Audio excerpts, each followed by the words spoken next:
كشف ماهر همام نجم الأهلي السابق عن عودة بطولة الأفرو آسيوية من جديد خلال الموسم المقبل، على أن تلعب بين بطل دوري أبطال إفريقيا وبطل دوري أبطال آسيا.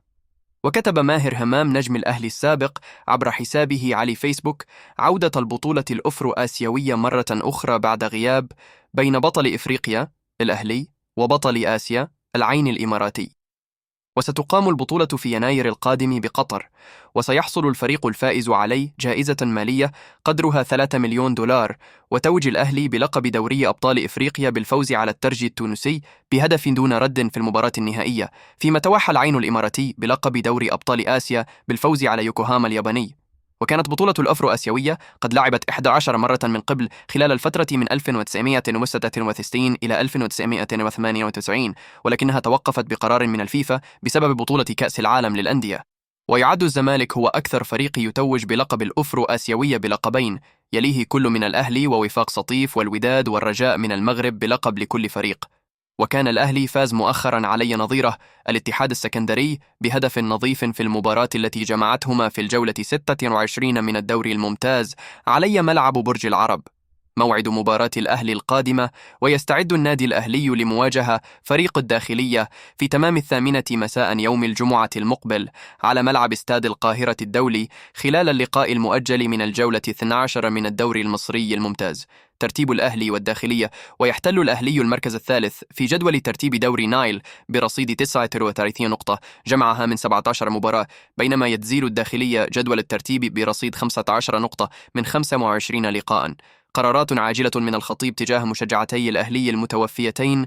قام محمود الخطيب رئيس النادي الأهلي بتوجيه عدد من القرارات بشأن الفقيدتين مشجعتي المارد الأحمر اللتين وافتهما المنية الثلاثاء الماضي عقب مباراة الفريق والاتحاد إثر حادث أليم، حيث نشر النادي الأهلي قرارات الخطيب رئيس مجلس إدارة النادي الأهلي وجه محمود الخطيب والمتواجد في رحلة علاجية باتخاذ عدد من القرارات والإجراءات لتقديم كافة أشكال الدعم والمساندة لأسرة مشجعتي النادي نورهان ناصر ونرجس صلاح إثر الحادث الأليم الذي تعرضتا له أمس الثلاثاء، وأودى بحياتهما عقب مباراة الأهلي والاتحاد السكندري التي أقيمت بملعب برج العرب.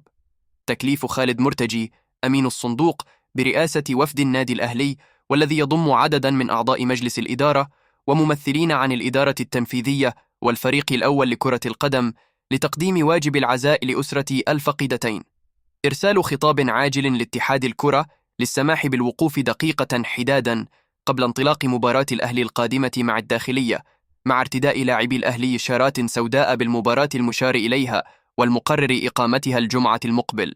يقوم مجلس الإدارة الأهلي في جلسته القادمة ببحث الأمر والإعلان عن قرارات أخرى يراها مناسبة لدعم ومشاركة أسرتي الفقيدتين في مصابهما الجلل.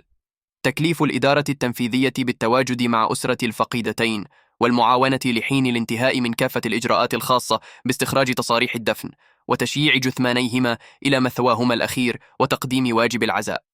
وعلى الرغم من تهديد الزمالك بعدم اللعب أمام الأهلي، فتح موقع تذكرة باب حجز تذاكر مباراة الأهلي والزمالك في بطولة الدوري المصري الممتاز.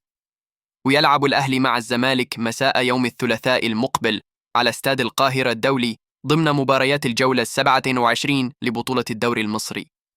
وأوضح الموقع الرسمي لشركة تذكرتي المسؤولة عن حجز مباريات بطولة الدوري المصري الممتاز أنه تم فتح باب حجز التذاكر خلال مباراة القمة التي ستقام ضمن مباريات الجولة 27 للمسابقة. وكان الزمالك قد أصدر بيانا رسميا بعد مباراة المصري البورسعيدي أكد من خلاله رفضه خوض أي مباراة في الدور الثاني بما فيهم مواجهة الأهلي في الجولة 27، قبل أن تستكمل الفرق المتنافسة جميع مباريات الدور الأول وفقا للترتيب المنطقي بعيدا عن التدخلات الشخصية. ويشار إلى أن الزمالك والأهلي سيلعبان مساء الغد الجمعة مع فاركو والداخلية في مباراتين مؤجلتين من الجولة 12 لبطولة الدوري المصري الممتاز قبل أن تقام مواجهة القمة.